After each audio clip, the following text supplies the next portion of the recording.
Hello, and welcome to another episode of ICU Doc Talk. I'm going to start off this episode reading an email, which will be the basis of the episode. It says, Hi, Doc. I have a short podcast idea or just a question if you don't mind answering. What books would you recommend to someone who wanted to start learning about U.S. history, economics, politics, etc.?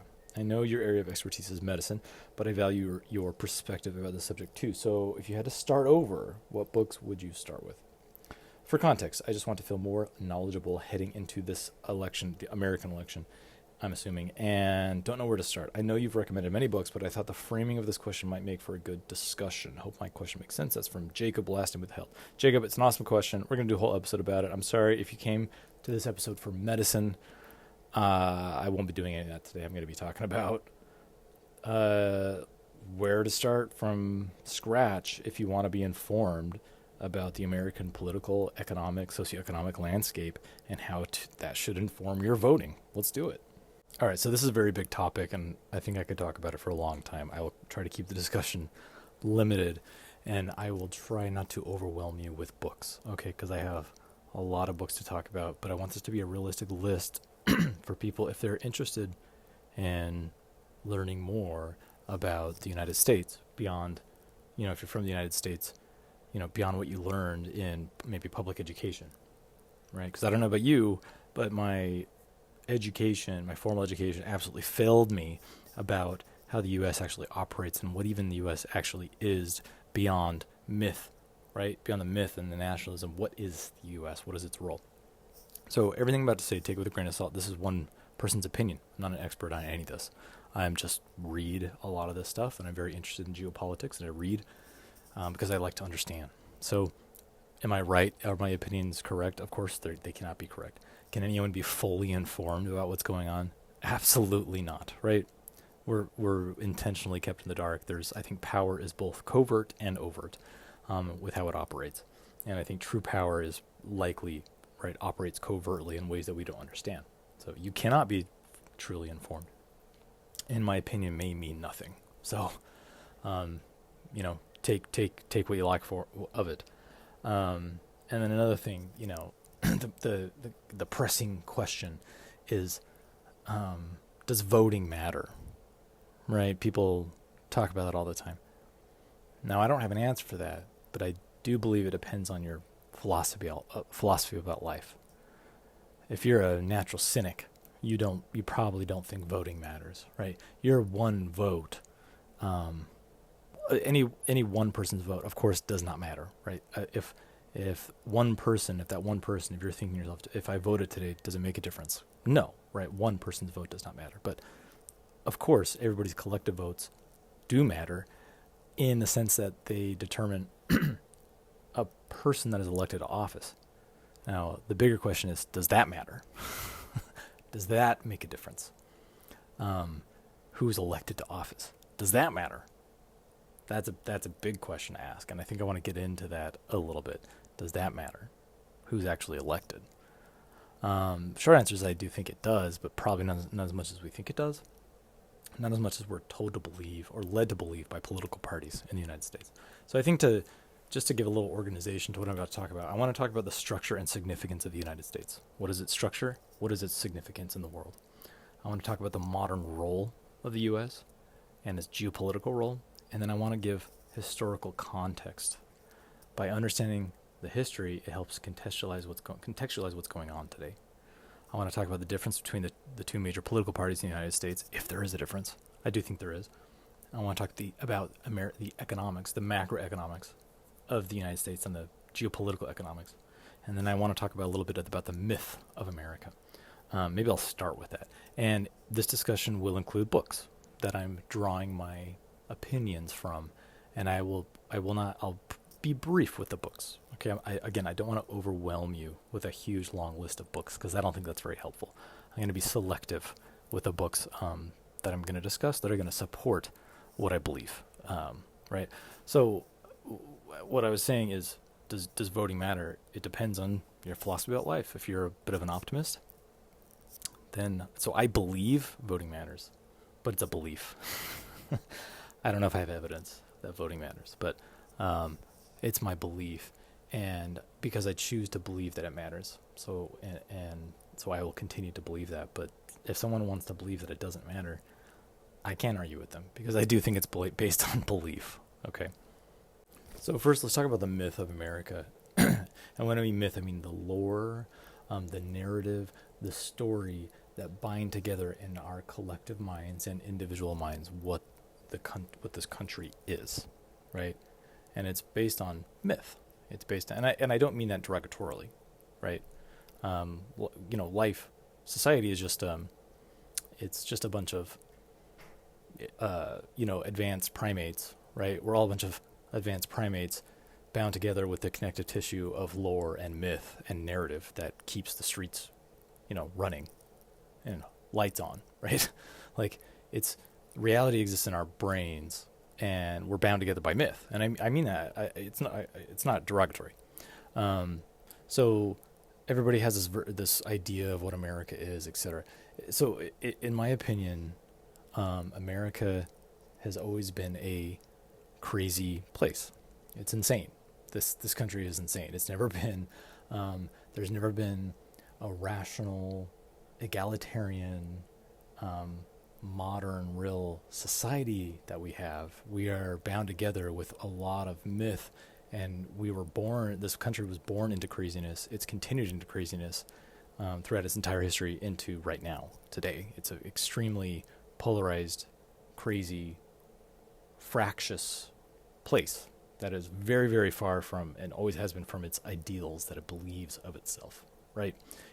Nobility and, the Revolutionary War and the Constitution, all these things, they're still myths that bind us together, okay? One book that will help you give you an idea of that is called Fantasyland by Kurt Anderson. And that book is kind of a glib, kind of a cynical and hilarious critique of American culture, where he kind of talks to you about all the haywire and fantastical and magical thinking that has literally driven American culture and politics since its very inception. So there definitely has been like a rational and an empirical phase of American culture, right? That came with the Industrial Age and Scientific Revolution, but that was all thickly coded in fantastical thinking.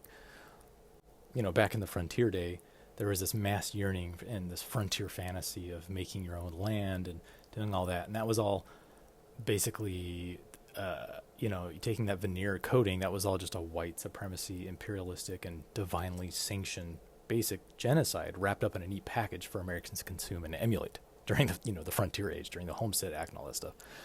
And you see that fantasy to today. We want to escape to our cutout box of grass and trees and believe that we are separate dissenters from mass consumption and conformity. And you're not. Okay, you're not. Walden Pond, right, by Thoreau, was written by a guy who quickly receded from the hippie granola life, right, and inherited his daddy's business, and then that he ran, right? The Walden Pond is like that idealistic, escape.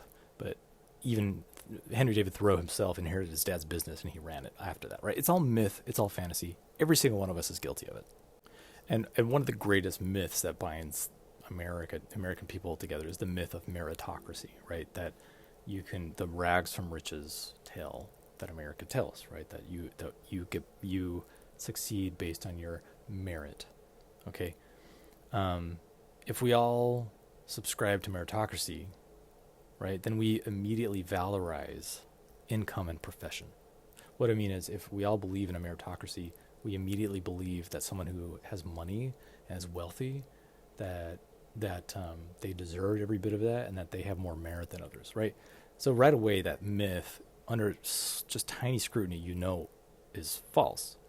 A college degree is supposed to be the ladder to success. Only that gateway has been closed to most for most of the existence of the U.S. And only with recent opening of readmissions to the underprivileged, the poor and non-white, the numbers will skew toward the privileged and legacy donors. A college degree guarantees nothing any more than other than enormous debt, right? It's the only guarantee. Education does very little for upward social mobility, and liberal elites have made it their platform of fixing our society for the last 40 years, right? What you get from this meritocratic myth is you get social resentment and entire swaths of people left behind that are seething in anger and ready for a populist backlash. And you can really, a book that really opened my eyes was called The Tyranny of Merit: What's Become of the Common Good by Michael J. Sandel. In that book, the author talks about there's a difference between value and merit. Some people indeed have inborn talents or discipline that have, they work hard to achieve things, yet they also have the luck to live in a time where those talents happen to be rewarded, right? The author brings up LeBron James, who would likely not be a famous multimillionaire if he were born 100 years ago, right? Innate talent and drive are not the only factors of success, but the social milieu in which they exist. What white middle workers fear is not just economic loss, right, but cultural obsolescence.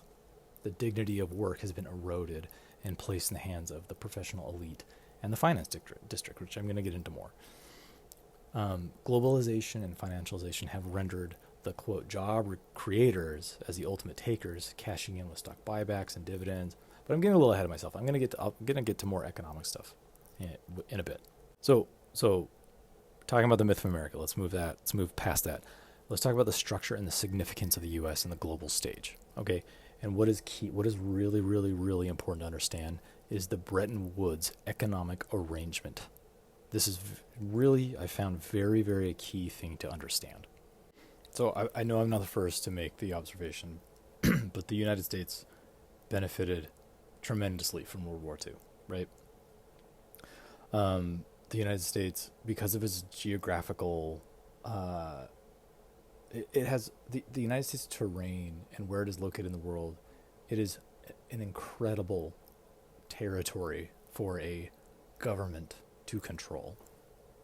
The United States, it's very unique compared to basically every other country in the world. And I'm talking about geographic features. It's terrain. It has 2 coasts with numerous and easily navigable ports and an enormous amount of landmass for farming, which gave it a tremendous advantage to begin with.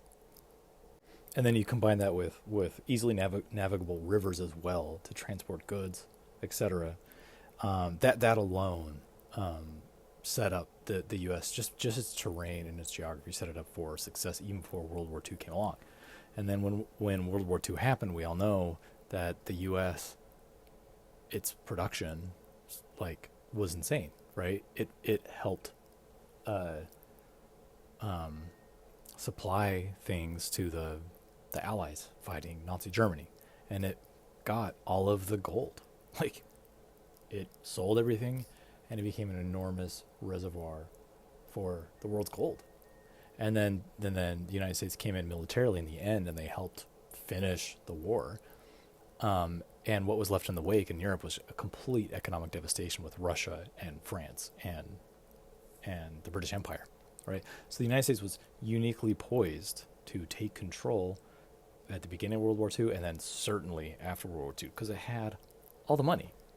So now you're looking at a post-war economy, right? You have economic devastation in great areas of the world, and you have the United States now the driver's seat.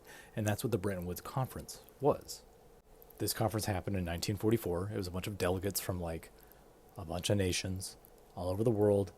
They got together in New Hampshire, in Bretton Woods, New Hampshire, to discuss, and basically the world set up a new global economy and global commerce with the United States at the driver's seat, right?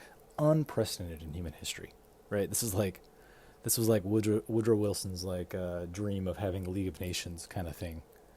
It's not really related, but nothing like this had ever happened. This has happened in 1944. What did the Bretton Woods Conference do? Well, because the United States had the gold, it said, we will guarantee gold convertibility with the U.S. dollar. If you have a U.S. dollar, it is worth this amount of gold. We will be the gold reserve. We'll be the gold standard for the world. Unbelievable development, right? Unbelievable power that the United States stepped into. And then during this time, the United States also set up the IMF, the International Monetary Fund, which still exists, which is a financial instrument that the United States uses to provide loans to other countries that basically, in effect, it ladens them with that and it helps them.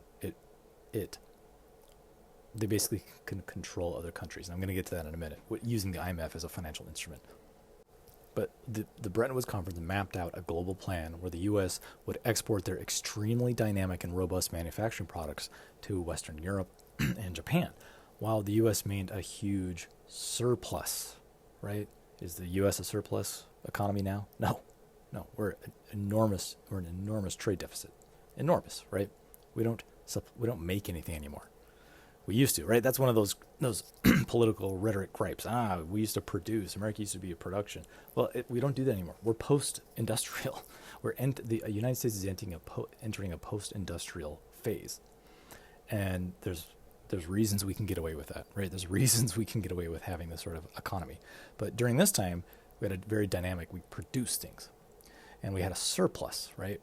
That ensured that the dollar was used. So we had a surplus, and and selling things to people that ensured that the dollar was used for global transactions with a guarantee of that gold bullion convertibility.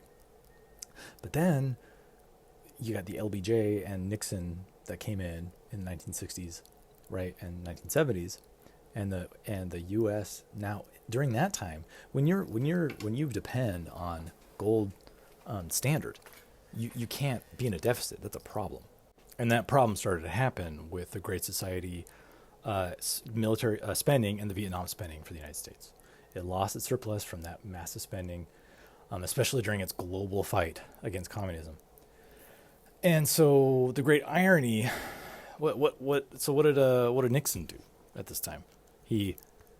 Once the U.S. started to deficit spend, they couldn't keep going on the Bretton Woods deal, right? Because they couldn't back up. If they couldn't back up their own dollar, they couldn't keep the agreement of the gold bullion convertibility with the dollar, right? When you don't have any surplus cash, monetary inflation starts to rise. The Fed and the public debt was ballooning during that time, and so Nixon just canceled it. This is referred to as the Nixon shock. Okay, he basically said we're not going to convert dollars for gold anymore, and he did it unilaterally. What he did is he took the dollar from a reliable IOU exchanged to gold to a speculative currency overnight. It became a free-floating fiat currency. If you're familiar with that term, that's where it came from. It came from the Nixon shock. And to maintain power after Bretton Woods, the dollar was perfectly positioned as the international reserve currency, and it supplanted the gold standard. The U.S. then enjoyed the benefits over having a monopoly over the reserve currency for the world. That's like owning a gold mine if you were still on the gold standard, just being able to produce gold, right? The U.S. can just come up with money, and it's the reserve currency for the world. So instead of exporting goods, the U.S. started exporting its dollar to Germany and Japan and Asian countries. And then the foreign elite took those exact same dollars and invested them back into Wall Street. And this unleashed the age of financialized products. And American real estate and owning businesses became a sink for foreign investment dollars to return to the U.S. motherland. That is what happened. That's what happened during the 1970s. That kind of formally ended the Bretton Woods Conference. But you now have a free-floating fiat currency that the United States holds. So do you understand how unique this is? This is what people fundamentally fail to understand. Now, if you want a good overview of the Bretton Woods Conference and the significance, read Techno-Feudalism by Yanis Varoufakis, Varoufakis. He's a phenomenal Greek economist. I've read like 5 of his books. Very good book. But do you understand, this is what people fail to understand when they talk about deficit spending right now, modern U.S., is that the U.S. is uniquely poised. It can deficit spend, and it can get away with it. Debt does not matter. Well, for one thing, the U.S. can inflate its debt away. It does that all the time. But our debt and the trade deficits we have are not a weakness of the United States. The United States cannot go broke with the current financial arrangement. Now, things can change, right? But the U.S. and China economies are intertwined, right?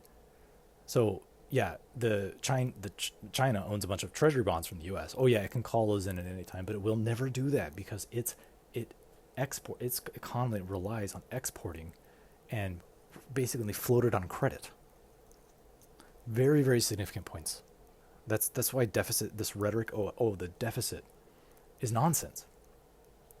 The U.S. government can deficit spend, and it can fund programs for itself, for its citizens, and it can get away with it. It's been doing it for a long time.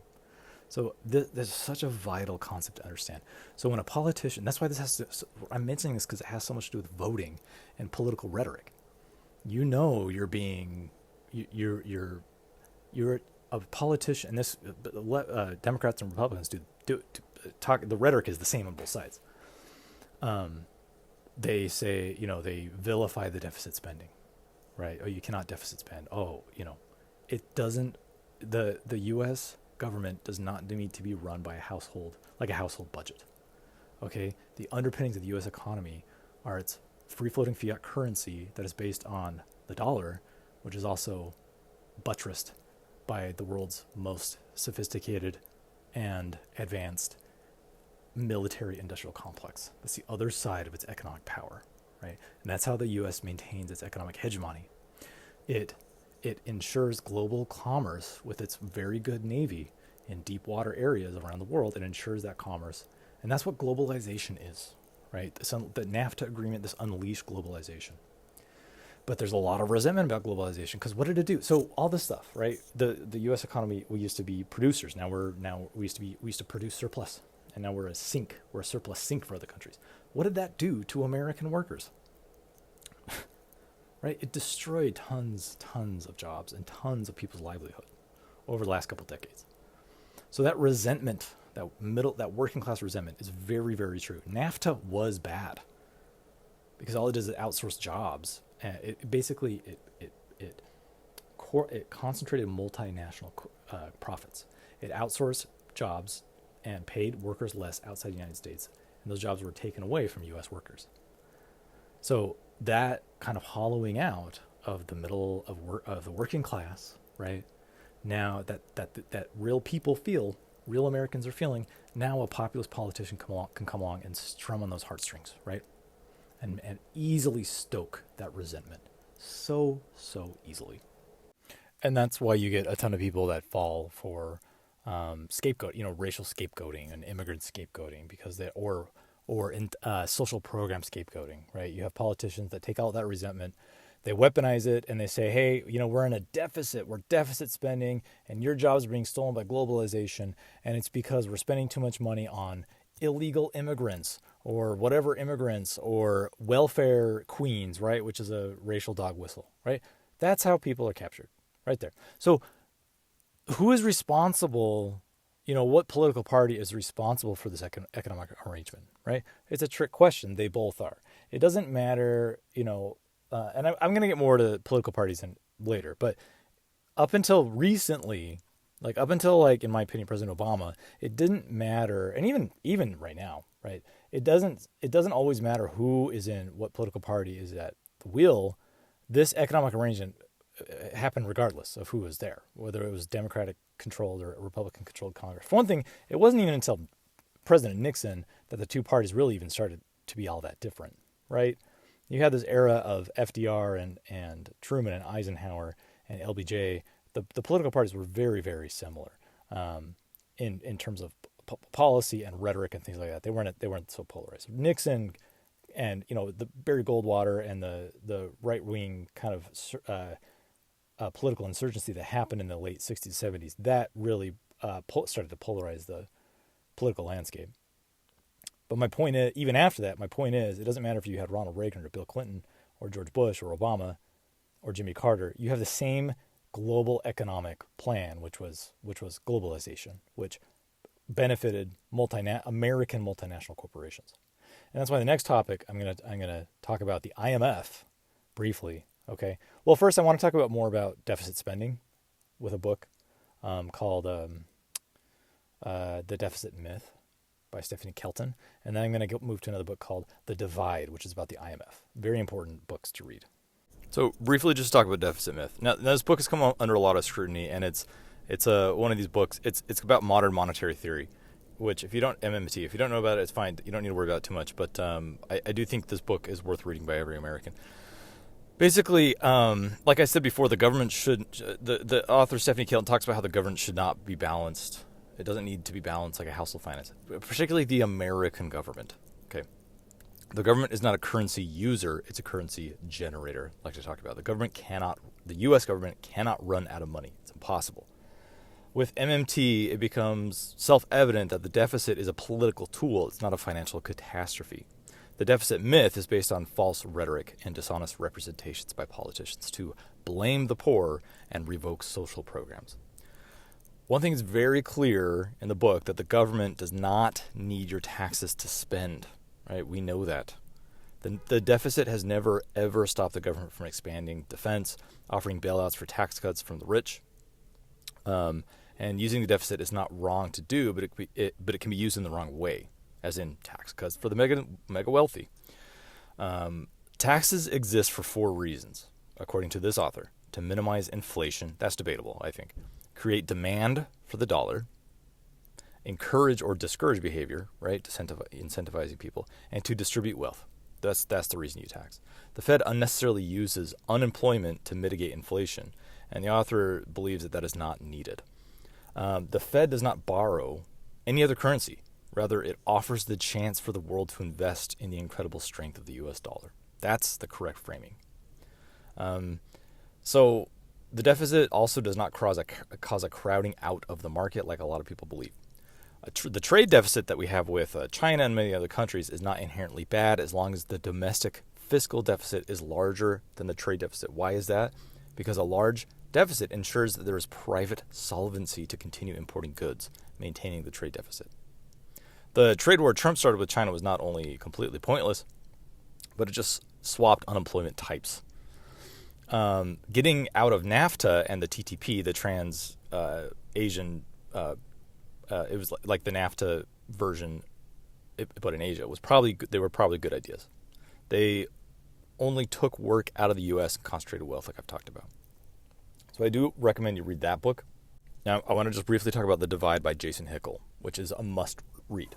Of the books I've talked about so far, it coalesces so many hard truths about the United States history and its current use, its current role, that every American, everybody needs to read.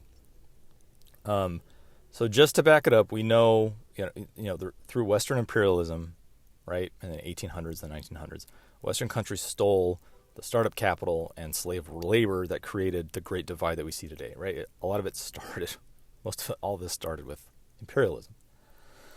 In the name of free trade, right, after World War II, after the Bretton Woods Conference, all that stuff, in the name of free trade, the U.S. systematically destroyed democratic elected leaders and replaced them with crony dictators who would do the bidding of the corporate plutocracy.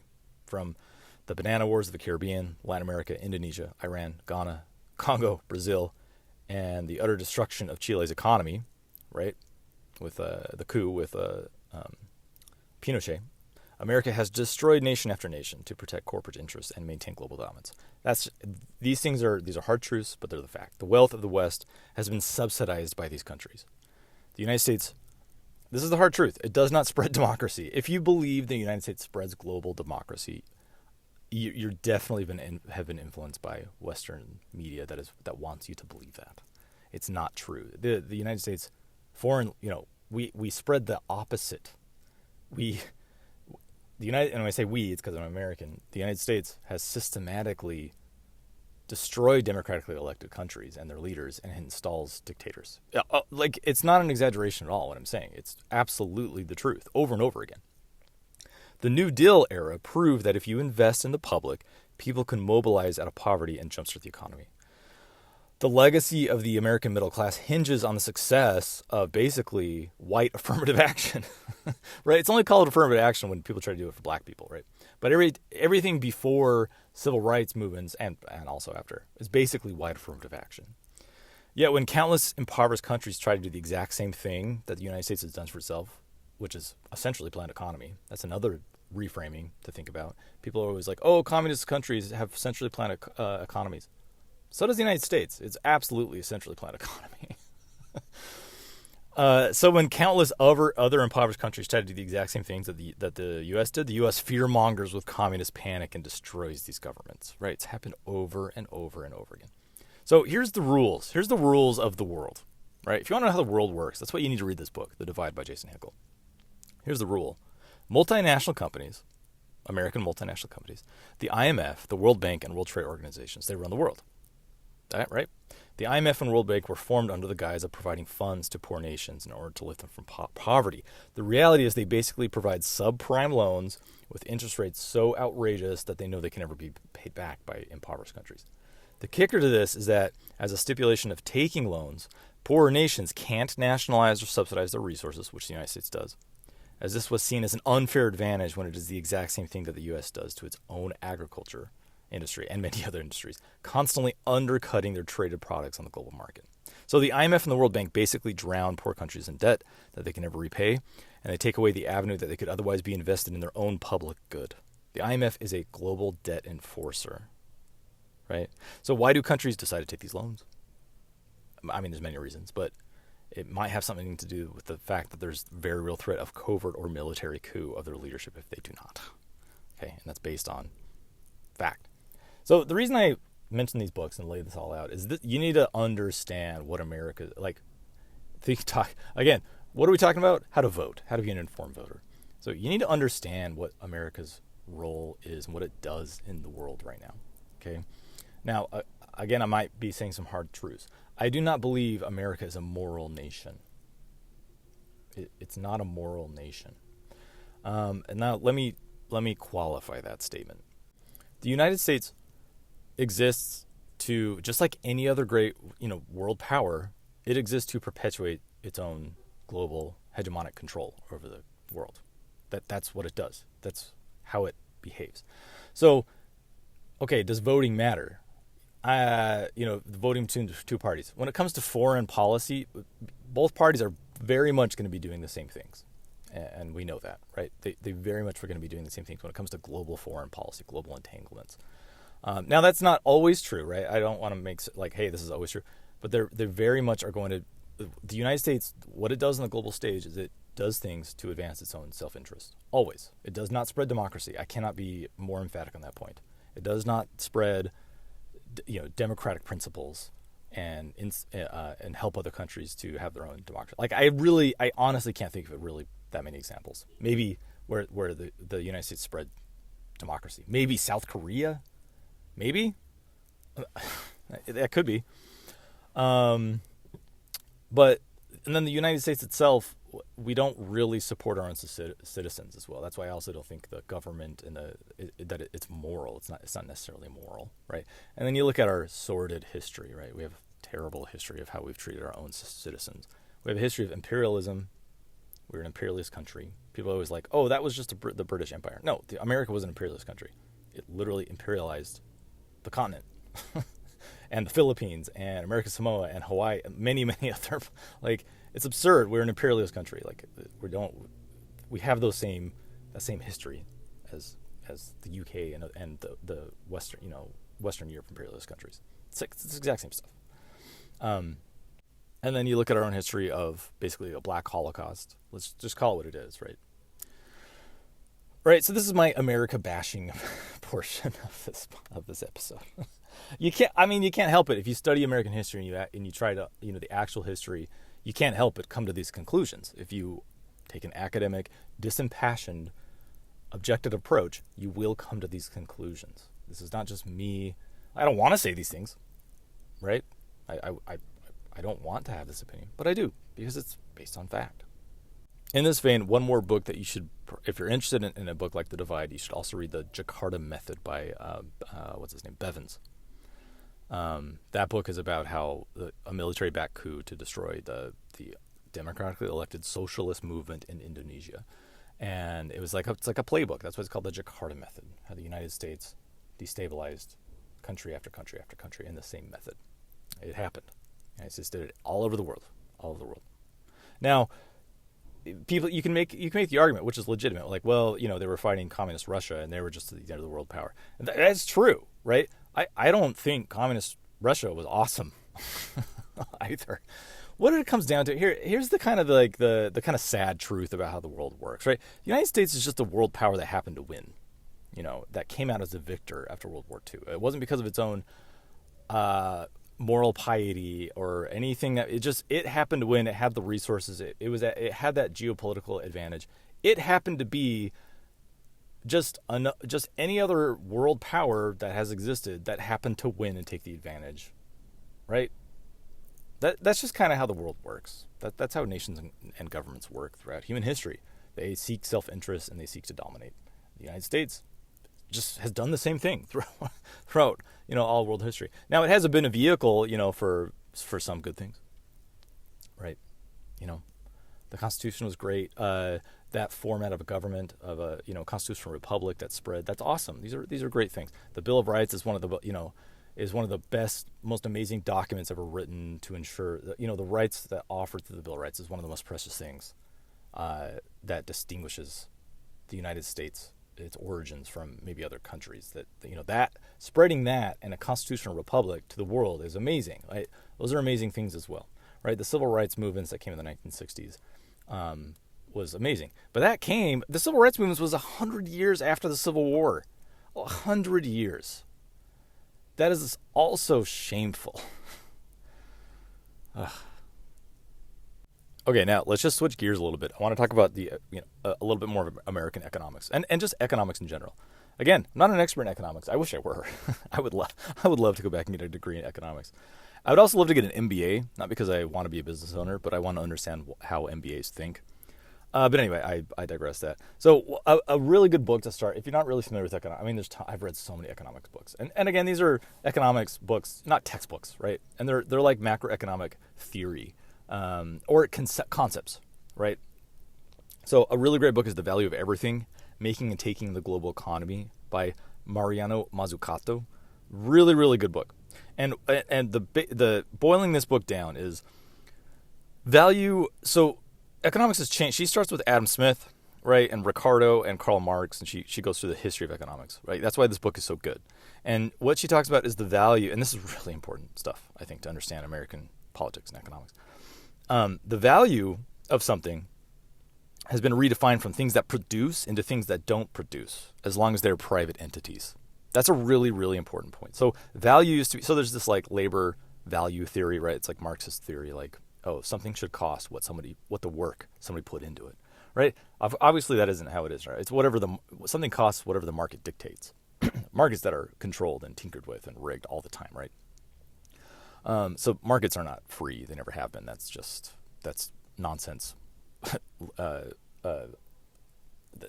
That's just, it's such a myth. But let me digress that. So what the author means is broad financialization that occurred in the 1980s has suddenly been deemed to add value, except that it only increases shareholder value, and that anything the government does not produce value, even though the government provides tremendous value to its citizens. That's the point of the book. So value has been redefined, and it's been privatized. What value is to citizens. Smith. So backing it up, this book starts with Adam Smith's theories. We're basically against mercantilism, and they were for more free trade without tariffs and without rent seeking. And then, so that was kind of classical economics, defining value in that way. And then you have neoclassical economics that overturned the labor value theory. A new theory was developed that dictated that a price is set by the value the buyer gives it and not derived from the labor that was created. Like I just talked, that's key. You flash forward today, and this is the exact same rationale greedy drug makers will use when they're talking about why their medications cost tens of thousands of dollars. They argue the price is high because of the value it brings. The value is the price, they say, even though the costs and labor to produce are way smaller than the price. That's called marginal utility theory, and it's part of neoclassical economics, which really changed things. Marginal value theory creates hyper-individualistic economic theory and hypercharges the consumer, right? It puts the power into the consumer and the shift to the consumer. It was this shift from classical economic thinking that saw rent-seeking, originally, like Adam Smith, classic economics, saw as rent-seeking. What is rent-seeking, right? Rent-seeking is drawing money, capital, from a privileged access to something, right? That's rent-seeking. It doesn't add value to anything. Rent-seeking is you have privileged access to something and you draw continuous profit or capital, not profit, capital from it. It's not profit. It was this shift from classical thinking that saw rent-seeking as parasitic, which it is, into neoclassical view that saw rent-seeking as something that added value to the economy. And then in the 1980s, you have an enormous shift, the 1970s, 1980s. it's unbelievable the political and economic shifts that happened starting in the late 1960s into the 1970s and the 1980s. The shift, the business roundtable economics, the shift to neoliberalism, and the shift to caring about shareholder value above anything else. The fiduciary responsibility of a CEO to increase shareholder value. Okay, it's one of the things that has absolutely destroyed American culture and American life, in my opinion. It was a redefinition of freedom, right? There's something called the Powell Memo in the 70s. This whole movement started, is a conservative right-wing movement that started, that redefined freedom as basically private corporations having whatever latitude they wanted to do whatever they want. It's a redefinition. And everybody bought into it. Both political parties had to buy into it because the cultural change shifted. It shifted. Nixon broke it, and it continued, and Reagan refined that. And both political parties followed, were dragged into this direction, the Democrats and the conservatives alike, and they were dragged in that direction from the 1980s.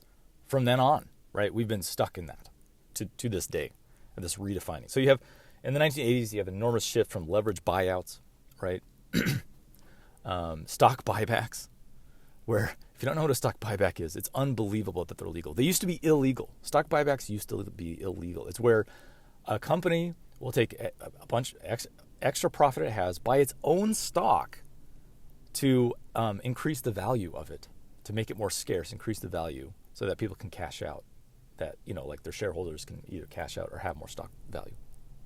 You have junk bonds, you have shadow banking, transaction costs. This is what I refer to as financialization of the economy. The majority of Wall Street is an enormous rent-seeking apparatus. The truth is, and what this book, I'm still kind of talking about this book, called The Value of Everything by Mazzucato. The truth is the government helped fund or directly created many technologies we use today, and that private companies have exploited those. I'm not saying private companies don't add value. They do. But the government, through DARPA, produced semiconductors, touchscreens, the internet, GPS, nuclear technology, fracking, battery energy, and tons of other things. 2/3 of pharmaceuticals were developed and funded by the NIH, right? A government-funded National Institute of Health. Let's be very clear, the government directly and indirectly creates value. That is unassailable. So why do people give a pass to corporate failures but not to government failures, right? It's a whole change in the cultural zeitgeist, right? No, if it's a private failure, nobody cares, right? The CEOs of a private failure will get paid out. If it's a government failure, that's Marxism run amok. It's nonsense. It's absolute nonsense. It's just, anyway, that's a really good book to read that I recommend about just getting a sense of our economic landscape. And then the next book along these lines, man, if you read these two books that I'm talking about, The Value of Everything, and then the next book called The Profit Paradox by Jan Eekhout, Eeckhout, you read these two books, you will understand so much. You don't have to have a strong economic background, right? So this book the crux of this book is really simple. As market power concentrates, meaning monopolization, right? As market power concentrates, companies mark up their prices on a decreasing volume of units sold, which has the direct effect of decreasing job growth. So what the problem with competition, right, competitive markets, is that somebody wins competitions. And that is what is happening in an ever financialized and globalized economy. Someone is winning and sucking up all the market power. That's one of the main tenets of this book. Higher market power sells less. So think about if a company starts to have more market power, right? They're pushing out all their competitors. They now can sell less units of something at higher prices. If you sell less of something, you produce less of something because you're able to do that because your profit margin goes up. Like they don't need to expend as much to sell to create the same profit. You don't employ as many people. Employment goes down. If this happens across the entire market, then the entire economy suffers. Higher market power means less unit production, higher prices, which destroys work. That's the essence of the profit paradox. Market power contributes to market power contributes to high stock value, which is actually an enormous sign of a non-competitive market. When you have higher stock prices, it's non-competitive market with a few big companies that have more market power. Right? If you look at the stock market right now, that largely is what is going on. Lower stock prices is a sign of a healthier, more competitive economy.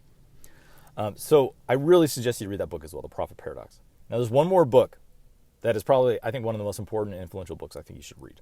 Okay. And when I mean one more book, I mean one more kind of book about economics a little bit. I'm going to get to more books. I'm going to, as we end this episode, I'm going to talk about the American political parties and what I think of what's going on in, currently. I'm going to talk about actual politics. But the book that I highly recommend, probably of this whole podcast, if you have to read one book, it should be Goliath, The 100-Year War Between Monopoly Power and Democracy by Matt Stoller. This book is about the history of monopolized markets in the United States, starting in the 1920s. You will learn so much. You'll learn a ton about Roosevelt and Wilson, how Wilson passed, Wilson passed the first laws that benefited workers, like the 8-hour workday, child labor laws. He created the FTC, the Federal Trade Commission. He passed the Clayton Act, which stopped large mergers. So this stuff was happening in the early 1900s, recognizing that monopolization was bad. You look at a history of Andrew Mellon, who was an enormous monopolist, a capitalist monopolist, and he served as a Secretary of Treasury for 3 presidents. So you'll go in a little bit of that. I don't want to spend too much time, but this is a very important book. And it's kind of my repeating theme. There was a changing cultural zeitgeist in the 1960s. On the left, you had the emergence of economic technocrats like Galbraith, who preached that monopolies are okay because you had, quote, countervailing forces that would make monopolies go away, which doesn't really work out. And then you get a nice history of the Chicago School of Economics, which is something you very much need to understand if you don't know about the Chicago School of Economics with Milton Friedman. The Chicago School of Economics, Milton Friedman is more or less the father of neoliberal economics, right? No taxes, privatized wealth. The Chicago School fundamentally changed rhetoric and language, redefining freedom, as I talked about, as unfettered business. Monopoly began to refer to union and government control, which that still is in today. People, I'll argue with people on the internet all the time that say monopolies only come because of the government, which to me is absolute nonsense. Doesn't? I mean, the government has a role, and lack of regulation has a role.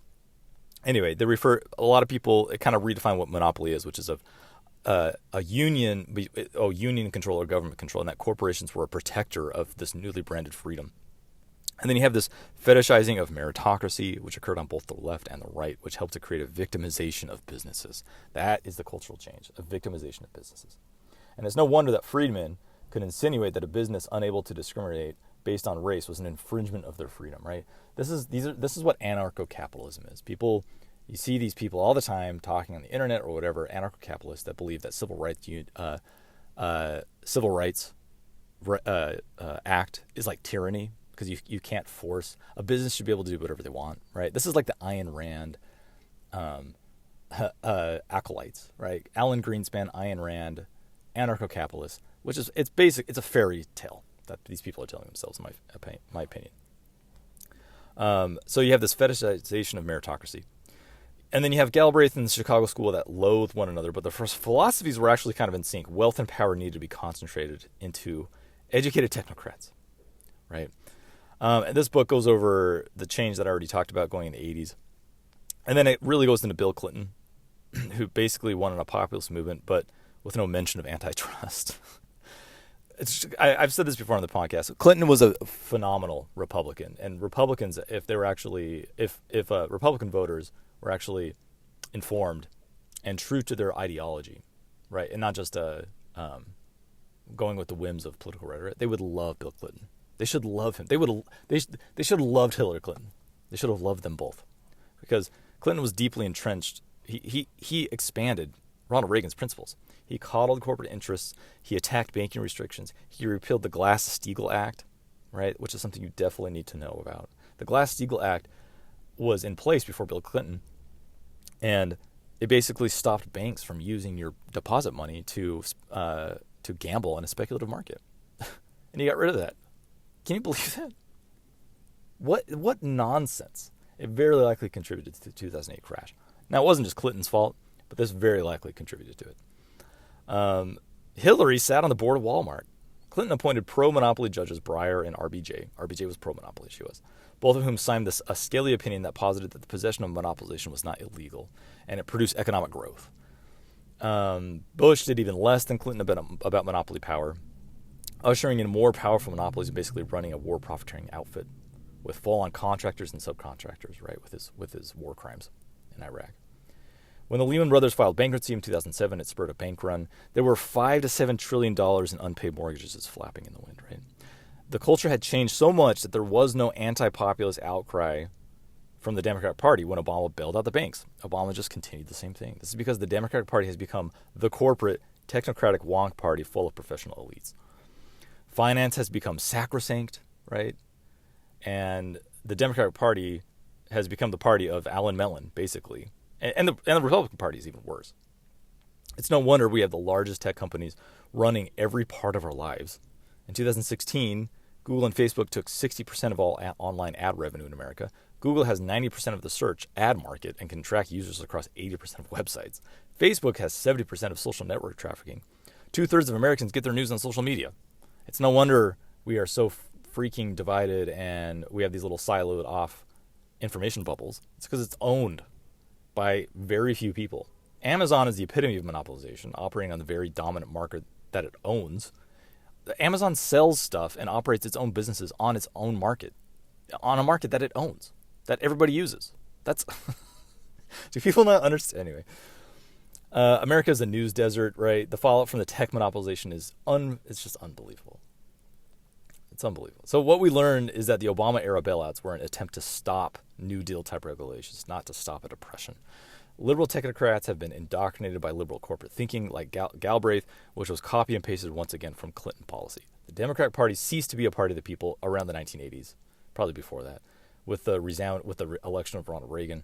The two parties have been two sides of the same neoliberal coin. So it's like what happened is, like, in the 1950s and 60s, you had the Democrat and Republican Party, which were pretty similar, right? They're all like nationalistic, anti-communist, panic, all that stuff, right? Now, this is different from like Southern Democrats, Southern Dixiecrats. It's kind of that was its own party as well. And then 1960s came along, the unbelievable tumultuous rioting, so many things that happened in the 1960s, right? It's one of the most tumultuous times in American history. And then you had a fracturing of the party. You have right-wing ideology that now becomes mainstream. It sat on the fringe for like 30 or 40 years. Right-wing libertarian ideology sat on the fringe, like your Barry Goldwater and George Wallace's and the National Review and the John Birch Society. That was all on the fringe, and then it came in, and it took over, and then it dragged both parties to the right, and that's where we're at. It's where we are. That's what I mean. That this country is very right-wing right now. It used to be more left. It used to have some more robust democratic social democratic policies under FDR in the New Deal era. But that's all in the past, right? Two parties are the same side of the same neoliberal coin. When Obama bailed out the banks, there was no established democratic outcry because the populist movement doesn't exist anymore, right? That labor populist movement doesn't exist. Neither party can be trusted to put the power back in the hands of the people. That's all there is to it. And that's what populism is. Populism is average people knowing exactly what is good for them. Populism is rejecting the concentration of wealth and power. That's what it should be. Populism is decrying plutocracy, oligarchy, monopoly, and the corporate infiltration into government. Populism is not perfect because average people are not perfect, but it at least wrestles power away from liberal and conservative elites, the corporate elites, and the conservative corporate neo-fascist thing, style that we have today. So read Goliath by Stoller. Read that book. You will learn so much about American history. Now, I'm going to get into, I want to talk a little bit about the political parties a little bit more, and then to round out this discussion. And two books that I highly recommend, is Listen Liberal by Frank, and then another book called Nixon Land, which I just talked about recently in a podcast. So let me just talk about those books real quick. Now, I'm kind of repeating myself a little bit by talking about this book, Listen Liberal by Thomas Frank, but I've already repeated a lot of the concepts here, but it's fine. I'll just briefly. This is basically, it's not necessarily a polemic against the Democratic Party, the U.S. Democratic Party. It's it's more just like, hey, here's a realistic look of what the Democratic Party is, right? And I would say a big observation for me from this book is that the liberal class is the professional class, right? They very much coincide. So while that's pretty obvious at face value, it explains a lot. The liberal professional class has morphed the Democratic Party into a bunch of technocratic wonks who, bask in their own meritocracy.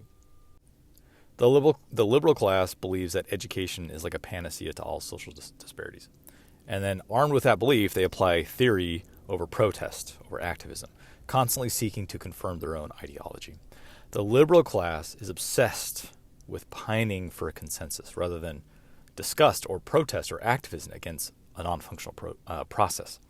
All of the hand-wringing and virtue signaling has led to a very unfavorable outcome. You have complete abandonment of the working class rather than actual legislation that directly helps the working class, which includes white people and non-white people. The liberal class only perpetuates its own class by buttressing itself with Ivy League wonks who seek nonsense engineering like innovation or creativity without affecting any change. The liberal class flatters privilege rather than condemns it. The virtue quest is a distraction from neoliberal regulation, right? So the liberal class and the Democratic Party represent. That's why there's so much resentment against the Democratic Party and the liberal class. What I explained, right? It's an abandonment of the working class, and people aren't stupid. They understand that. They realize it, and the Democratic Party and the liberal class, professional class, whatever you want to say, is absolutely entrenched with the corporatocracy. I mean, and everything that's bad about the Democratic Party, in my opinion, is worse in the Republican Party, in the current modern-day Republican Party. That's why I don't really spend so much time talking about the Republican Party, particularly now, which I will in a minute. But the Democratic Party is basically Republican light. It is a party that supports privatization, deregulation, social welfare austerity, racist crime bills, government surveillance, corporate monopolization, and neo-imperialism, all while serving up the politics of inclusion to virtue signal as a grand distraction, right? Is it any wonder there's class resentment for Democratic leaders?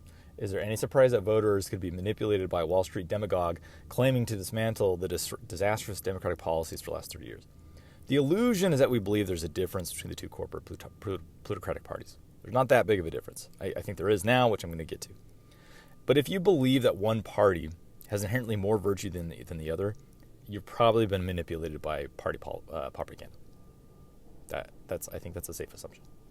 Now, getting to the Republican Party right now. So you have Nixon. The book's called another book that you should definitely read is called Nixon Land by Pearlstein, which is all about the.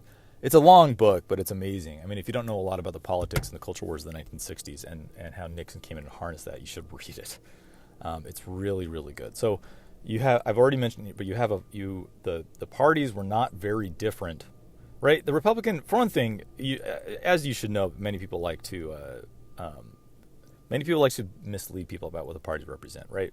If you see a meme that shows a bunch of people dressed up in Ku Klux Klan gear and talk about, hey, here's the Democratic Party, that is someone who is obviously trying to mislead you about what the parties are, right?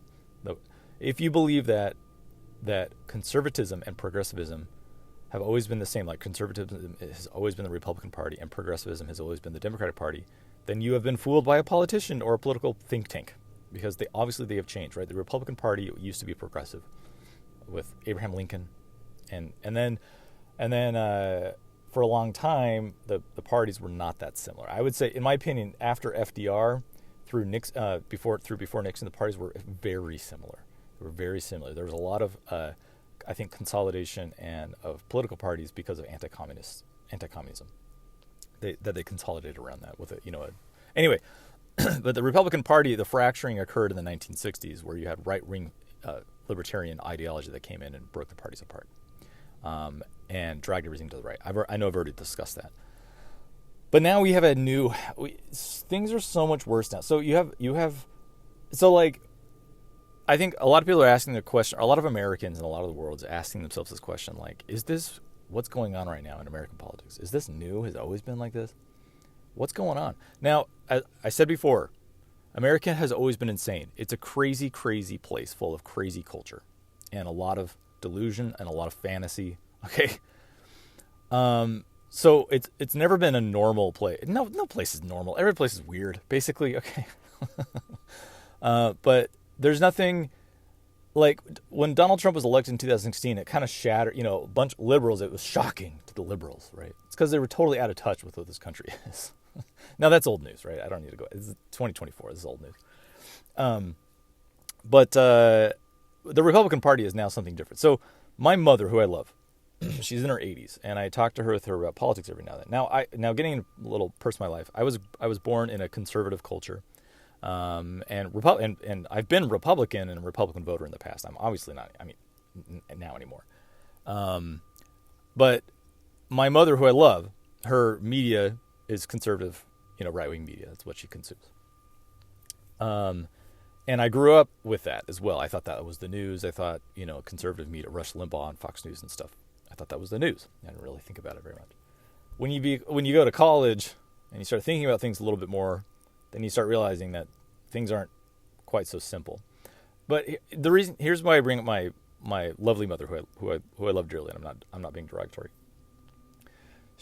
I guess I am a little bit.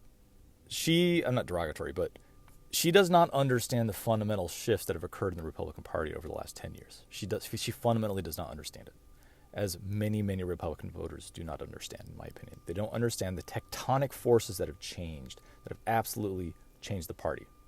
Right? It's no longer, it doesn't have, here's the dangers of the current Republican Party. It doesn't have principles. It claims that it does. But so these, fiscal responsibility, right, which the Republican Party is not a bastion of fiscal responsibility, right? If you want to look at the track record of deficits, et cetera, or social spending, right, it's way worse with Republican-controlled state legislation, state governorships, and Republican presidents for the last 40 years. That's a fact. So it doesn't even follow its own principles, right? And the absolute fundamental shift that has occurred is that in the last 10 years. Let me just put this in perspective. Let's go back in time a little bit about the primary process of electing someone to be a nominee for a presidential nominee for a party. Let's think about Nixon, okay? This is going to get to my point, I think. Richard Nixon was a brilliant politician, brilliant, and I mean that as an insult, because being a brilliant politician means you basically have no scruples, right? Richard Nixon came from a humble beginning. He had many successes and many failures as a politician, right? He was a House representative in California, and then he was a senator, and then he tried for the governorship, and he lost California. And he was a loser. Everybody was like, he's done. His political career is done, right? And then he went back into the background, and he helped campaign for George Wallace. And he understood the cultural and political zeitgeist of the time, and he harnessed it, and he became the president. He had to do so much politicking, so much subterfuge, so much spying to maintain that. And he was very careful and deliberate, every word that he said. Okay? That's one of the reasons he had to resign, is because of all this subterfuge he had, right? Now compare that to Donald Trump, okay? So compare that process. So let's go back to Richard Nixon. He was running to be VP for Eisenhower, which he was, right?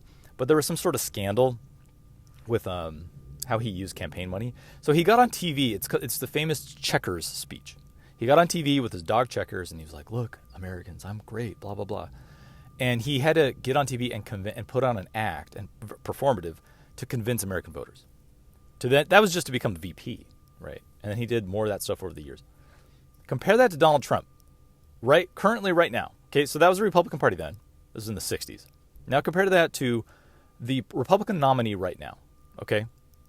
This is a man, not only does he not have to do it, all the vulgarity, all of the lies are just out in the open for everybody to see. Nobody cares, right? His supporters do not care. Not only that, this man didn't even need to show up to debates, to the Republican nominee debates. He didn't even show up because everybody knew it was a waste of time for him, which it was, because he has total control over a party. We now live in a political landscape where one man has complete control over a political party. Just let that settle for a moment. That is authoritarianism, right? We have two political parties that used to be very, very similar. They're still similar in many ways. But now one of them is completely controlled by one man. He's completely consolidated his power over a party. So when you frame it that way, it's pretty freaking obvious to not vote for that man. Because why do bad things happen? It's because of consolidated power. I don't care about ideology, whatever. I don't care about ideology. Don't tell me the government should do this or that. I don't save that. Just button that up. I don't care what you think the government should do or what you think blah, blah, blah, how things should be. Bad things happen when you have single party rule.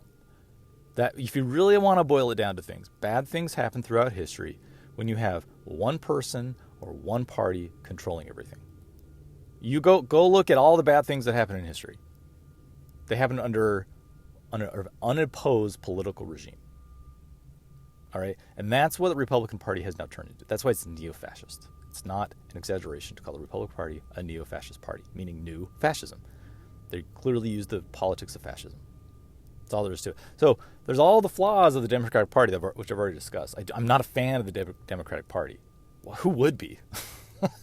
Right?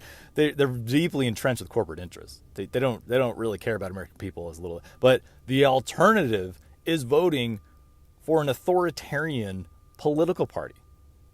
It is obvious not. If you frame it that way, it is obvious not to vote for that party.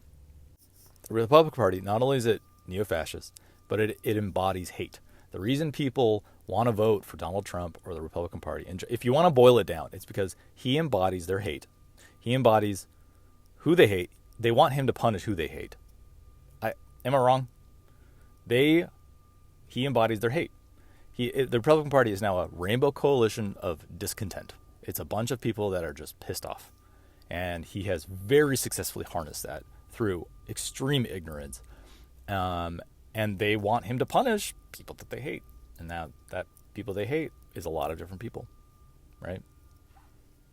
So I've talked a lot here today in this episode. I've ranted, which if you enjoy, I don't know. But I think let's go back to voting. Who should you vote for? What I mirror Noam Chomsky, who I'm a fan of Noam Chomsky. I don't agree with everything that he's said, everything that he says, but I'm a fan of the guy. I read a lot of his books. I can't believe I haven't even brought up one of his books. If you want to start with, if you haven't read any Chomsky, you should start with 7. What is it called? Requiem for the American Dream. Read that. His books are always brief, concise, and his logic is pretty irrefutable. But you should read Chomsky. And I mirror Chomsky's attitude about voting. So I'm paraphrasing, but he basically is like, voting is, you don't need to think about it very much. You just go to the poll and you vote. And then after that, that's where the work begins with voting. This harkens to, just last night I was talking to my mom. And she asked me a question just out of the blue. She asked, she said, fill in the blank. Blank is the best way to enact change. Blank. And I said, activism. Activism is the best way to enact change. And she thought her answer was voting. And I was like, voting doesn't really change things over the long term. It's activism. It's, in my opinion, it's protesting, and it's sit-outs. It's mass non-cooperation. Strikes, right? Strikes are an extremely powerful tool of the labor class. Boycotts. The activism, right? Hunger strikes. These are the ways that you affect change slowly over time. The other option is revolution, which revolutions often end very poorly and are highly unpredictable, right? I don't support any sort of revolutionary ideology or any sort of revolutionary action. That's not. It's activism, and that's what Chomsky said. He's like, go and vote. Don't think of it. Just it's a 2-second decision. You're like, okay, I'm going to vote for this person, and he's like, and then you get back to activism, right? What it boils down to, I really do. So, as I said, I'm not a communist and not a Marxist, but I like a lot of communist texts and thought. And I totally, and part of Marxist thought, I totally believe in, is I do think there's just two classes. There's the labor class and the proletariat, and then the bourgeoisie or the aristocracy. I do think that's true. And it's literally, if you are not a capitalist, then you're part of the proletariat. So how do you know if you're not a capitalist? That you're working right now to create capital for yourself. You're laboring for yourself, rather than if you know you're a capitalist if you're sitting there and you're growing capital and you're not laboring, then you're a capitalist. You can say you might support capitalism, but it doesn't make you a capitalist. Most people are not capitalists. Most people are part of the labor class, right? And I do think there are only two classes. I think it's the proletariat and the bourgeoisie. I totally believe that. I think it's very true. And anything that helps gains for the labor class, I support. And that's why I support social democratic policies, right? Any sort of Keynesian government policy that helps support labor class, I fully support. I support strikes. I support unions. I support boycotts. It doesn't make me a communist, right? There's the height of ignorance for someone that supports social democratic policies or labor or anything that has to do with labor. A communist. You are an entrenched right-wing person that's been fooled by propaganda. If you think that's communism and you don't understand communism at all. But I do think it all comes down to that. I do think there's only two classes. So anything that supports solidarity with the labor class, I'm all for, except if it's a vanguard revolutionary party that wants to take control with violence. I do not support that. 100% I do not support that. Anyway, I've talked at you a long time. Let me know if you've enjoyed this episode. I can do more episodes like this that are my thoughts about political and social stuff if you like it. But I'll get back to medicine in the next episode. You can, I'll just wrap it up. You can email me at icudoctorecmo.com, at gmail.com, icudoctorecmo, ECMO at gmail.com if you would like to tell me about anything. It's listeners that make episodes happen. As I said, I get bored with myself and I just stop. When I'm bored, I just don't make episodes. But when someone emails me a great topic like this person did, it made me do this episode because I'm interested in talking about stuff like this. So if you want an episode, it's often people that are emailing me that are making me record episodes. Please leave a review on where you listen. This is a free service. I don't make any money off this. There's no advertising. Please talk about it, share it, repost on social media, and I'll see you next time. Thanks for listening. Bye.